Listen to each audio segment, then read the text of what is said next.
కృష్ణకృపామూర్తి శ్రీ శ్రీల ఏసి భక్తివేదాంత స్వామి ప్రభుపాదులు రచించిన దేవాది దేవుడు శ్రీకృష్ణ భగవానుడు.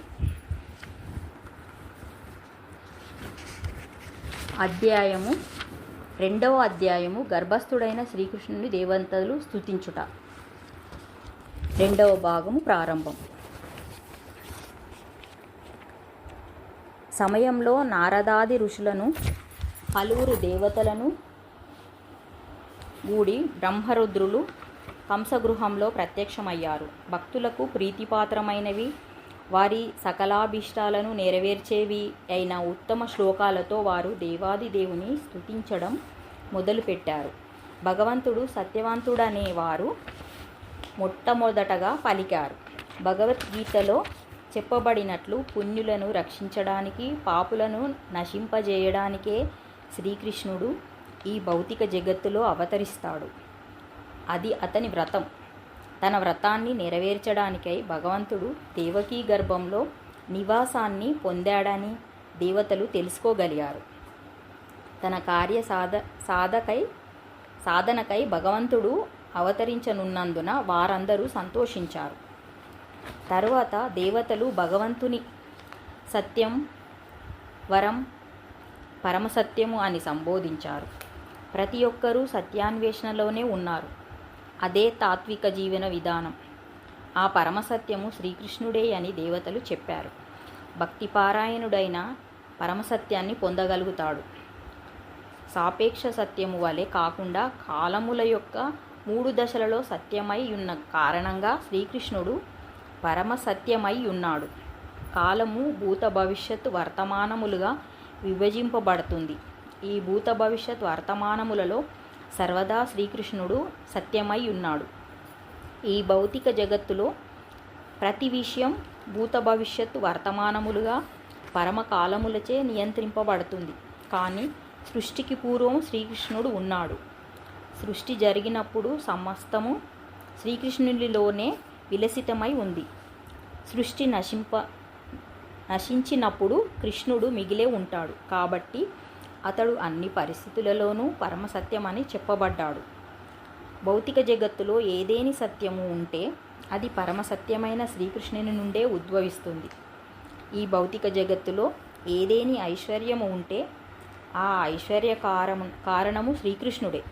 ఈ భౌతిక జగత్తులో ఏదేని యశస్సు ఉంటే దాని కారణం శ్రీకృష్ణుడే.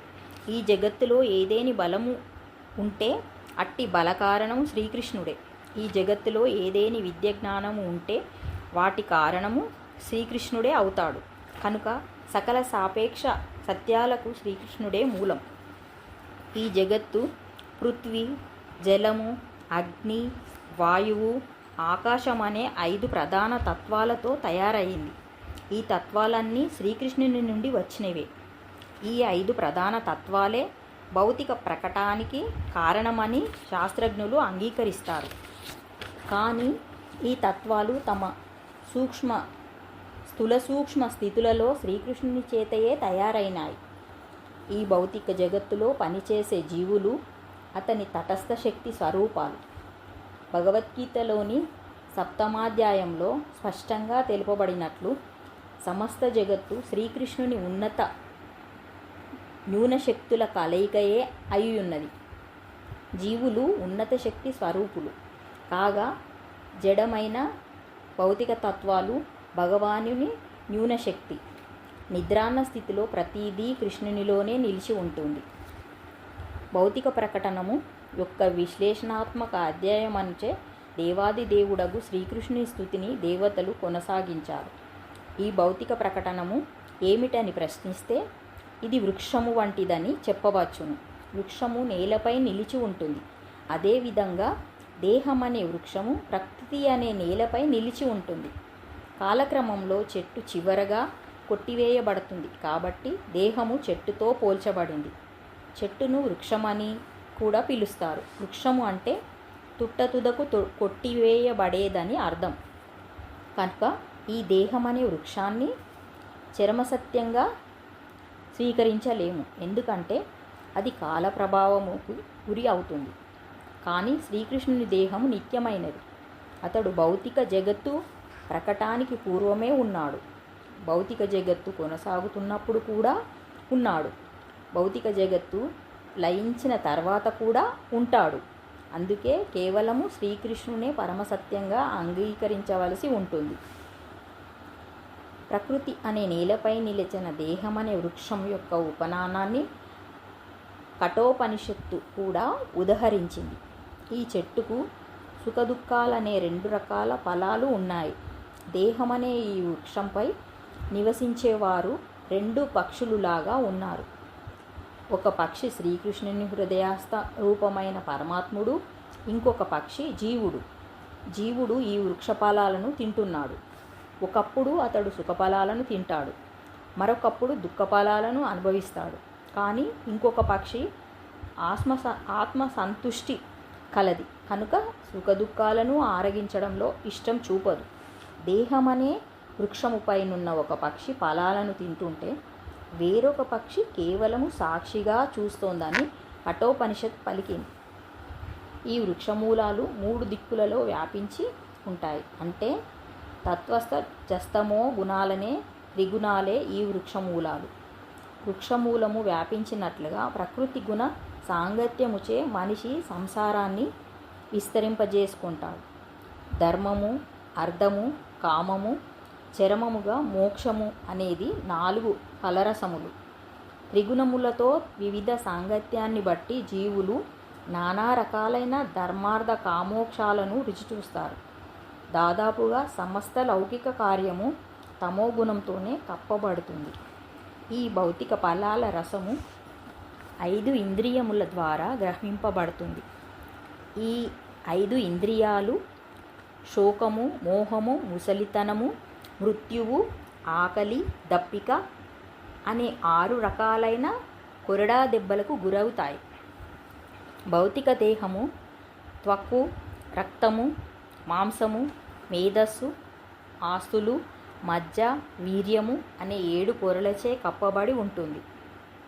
పృథ్వీ, జలము, అగ్ని, వాయువు, ఆకాశము, మనస్సు, బుద్ధి, అహంకారం అనేవి ఈ వృక్షము యొక్క 8 శాఖలు. 2 కళ్ళు, 2 నాసికారంధ్రములు, నోరు, ఉపస్థము, గుదము అనేవి ఈ దేహమునకు 9 ద్వారములు. ప్రాణము, అపానము, ఉదానము, వ్యానము, సమానము వంటి 10 రకాలైన వాయువులు ఈ దేహంలో చరిస్తుంటాయి. పైన వివరించినట్లుగా ఈ వృక్షంపై కూర్చొని ఉన్నట్టి 2 పక్షులలో ఒకటి జీవుడు, ఇంకొకటి హృదయస్థ పరమాత్ముడు. ఈచట వర్ణింపబడిన భౌతిక జగత్తునకు మూల కారణము భగవంతుడే. భౌతిక జగత్తు యొక్క త్రిగుణ పాలన కొరకు స్వయంగా భగవంతుడే విస్తరిస్తాడు. విష్ణువు సత్వగుణాధిపతి కాగా బ్రహ్మదేవుడు రజోగుణమునకు, శివుడు తమోగుణమునకు అధిపతులు. రజోగుణము ద్వారా బ్రహ్మ ఈ జగత్తును సృష్టిస్తాడు. తత్వగుణం ద్వారా విష్ణు భగవానుడు దీనిని పోషిస్తాడు. తమోగుణము ద్వారా శివుడు దీనిని లయింపజేస్తాడు. సమస్త సృష్టి చరముగా భగవంతుని యందే నెలకొని ఉంటుంది. సృష్టి స్థితిలయలకు అతడే కారకుడు. సమస్త సృష్టి లయించినప్పుడు సూక్ష్మ రూపంలో అది భగవచ్చక్తిగా అతని దేహంలోనే నిలిచి ఉంటుంది. ఈ జగత్తు యొక్క పోషణ కొరకే దేవదేవుడగు శ్రీకృష్ణుడు అవతరించబోతున్నాడు. నిజానికి పరమకారణము ఒక్కటే అయినను త్రిగుణాలచే మోహితులైన అల్పబుద్ధులు ఈ భౌతిక జగత్తు వివిధ కారణాల చేత ప్రకటితమైనట్లుగా చూస్తారు. కానీ బుద్ధిమంతులైన వారు దీనికి శ్రీకృష్ణుడొక్కడే కారణమైనట్లు చూడగలరు అని దేవతలు స్తుతించారు. ఈశ్వరః పరమః కృష్ణః. సర్వకారణ కాలం దేవదేవుడైన శ్రీకృష్ణుడే సర్వకారణ కారకుడు అని బ్రహ్మ సంహితలో చెప్పబడింది. బ్రహ్మదేవుడు సృష్టి కార్యానికై నియమింపబడిన ప్రతినిధి. విష్ణువు పోషణ కొరకై ఉన్నట్టి కృష్ణాంశ, శివుడు విలయము కొరకు ఉన్నట్టి శ్రీకృష్ణ నిస్తారం. దేవా, నీ నిత్యమైన రూపాన్ని తెలుసుకోవడం అత్యంత కఠినము.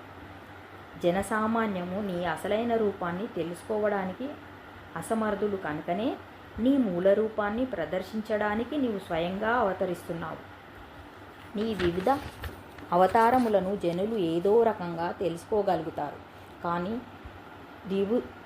ద్విభుజధారి అయి మానవులలో ఒకనిగా చరించే నిత్యకృష్ణ రూపాన్ని తెలుసుకోవడంలో వారు విభ్రమకు లోనవుతారు. ఈ నిత్యరూపము భక్తులకు నిరంతరము వృద్ధి చెందే దివ్యానందమును ఒసగగా ఆ భక్తులకు అతి ప్రమాదకరమై ఉంటుంది అని దేవతలు స్తుతించసాగారు. భగవద్గీతలో తెలుపబడినట్లు శ్రీకృష్ణ భగవానుడు సాధువులకు ప్రీతమైన వాడు, పరిత్రాయానామ సాధునాం. కానీ దానవులకు ఈ రూపము అత్యంత ప్రమాదకరమైనది. ఎందుకంటే శ్రీకృష్ణుడు అవతరించేది దానవ సంహారానికి కూడా అయి ఉంటుంది. అంటే ఆ దేవాది దేవుడు ఏకకాలంలో భక్తులకు ఆనందకారకుడు, దానవులకు ప్రమాదకారకుడు అయి ఉంటాడు. కమలనయన, విశుద్ధ తత్వ గుణానికి నీవే మూలం. నీ పాదపద్మ ధ్యానములో నెలకొని ఆ విధంగా నీ చింతనమందే లగ్నమైనట్టు పలువురు సాధువులు ప్రకృతిచే సృష్టింపబడిన సంసార మహాసాగరాన్ని అవలీలగా దూడపాద ముద్రలోని జలముగా మార్చివేయగలుగుతారు. పాదపద్మాలు మొదలుకొని భగవంతునిపై మనస్సును లగ్నం చేయడమే ధ్యానము యొక్క ప్రయోజనం. కేవలం పద్మ ధ్యానము చేత సంసార మహాసాగరాన్ని సాధుజనులు ఎటువంటి కష్టము లేకుండా దాటగలుగుతారు. ఓ స్వప్రకాశుడా, నీ పాదపద్మములచే దివ్యనౌక సహాయంతో ఆ విద్యాసాగరాన్ని దాటినట్టి సాధు పురుషులు ఆ నావను తీసుకొని వెళ్ళిపోలేదు. అది ఇంకా ఈ తీరంలోనే ఉన్నది. మనిషి నదిని దాటినప్పుడు నావ కూడా నది యొక్క ఆవలి ఒడ్డుకు వెళ్ళిపోతుంది. ఆ విధంగా అతడు తన గమ్యాన్ని చేరినప్పుడు అదే నావ ఇంకనూ ఈ పక్కనే ఉన్నటి వారికి ఏ విధంగా లభ్యమై ఉంటుంది? పద్మ నౌక తీసుకొని పోబడలేదంటూ దేవతలు తమ స్తుతిలో పలుకుతూ ఈ జటిలమైన ప్రశ్నకు సమాధానం చెప్పారు. సంసార సాగర తరణం చేసినప్పుడు విశుద్ధ భక్తులు నావను తమ వెంట తీసుకొని పోని కారణంగానే ఆ సాగరానికి ఈ తీరంలోనే ఇంకనూ ఉన్నట్టి భక్తులు దానిని దాటగలుగుతున్నారు. అంటే కేవలం ఆ నావను దరిచేరినంత మాత్రముననే ఆ విద్యాసాగరము దూడపాద ముద్రలోని జలవంతంగా తగ్గిపోతున్నది. కాబట్టి అవతలి ఒడ్డును చేరడానికి భక్తులకు నావను తీసుకొని పోవలసిన అవసరము ఉండదు. అవలీలగా వారు ఆ జలాన్ని దాటగలుగుతున్నారు.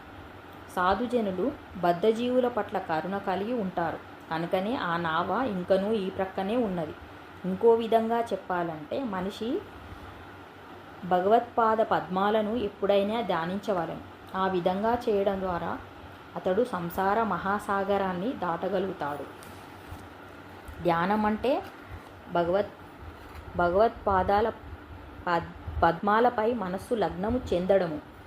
పాదపద్మాలు భగవంతునికి సూచకము. కానీ నిరాకారవాదులు భగవత్పద్మాలను గుర్తించరు. తత్కారణంగా నిరాకారమే వారి ధ్యాన లక్ష్యమై ఉంటుంది. ఏదో శూన్యాన్ని, నిరాకారాన్ని ధ్యానించడంలో ఇష్టత కలిగిన వ్యక్తులు ఆ విద్యాసాగరాన్ని దాటలేరంటూ దేవతలు తమ పరిపక్వమైన తీర్పును తెలియజేశారు. అటువంటి వ్యక్తులు కేవలము తాము ముక్తులమైనామని కల్పనకు చేస్తారు. ఓ అరవిందాక్షుడా, నీ పాదపద్మ ధ్యానాన్ని చేయని కారణంగా వారి బుద్ధి కలుషితమైంది. ఈ ఉపేక్షకు ఫలితంగా నిరాకారవాదులు తాము తాత్కాలికంగా నిరాకారానుభూతి స్థితి వరకు ఎదిగినప్పటికీ తిరిగి బద్ధజీవ స్థితికే పతనం చెందుతారు.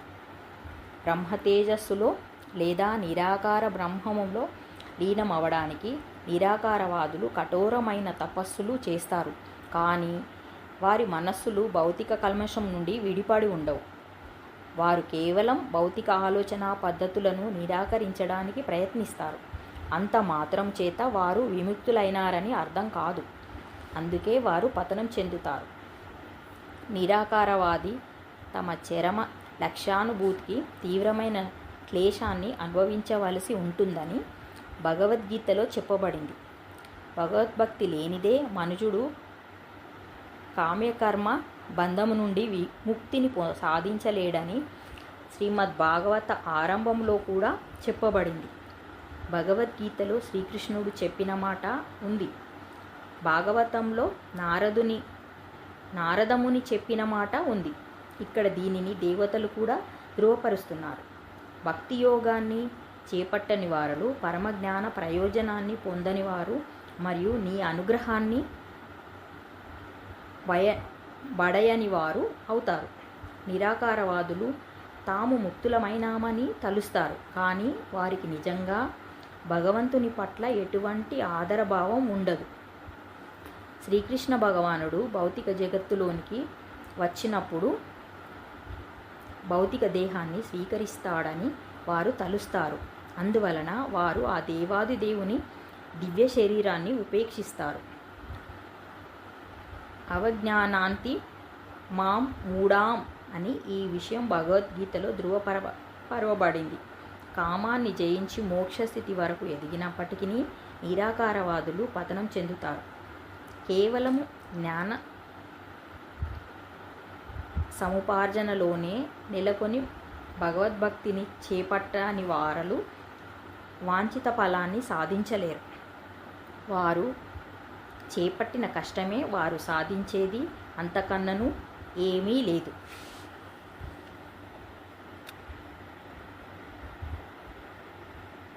రెండవ భాగం సమాప్తం. మూడో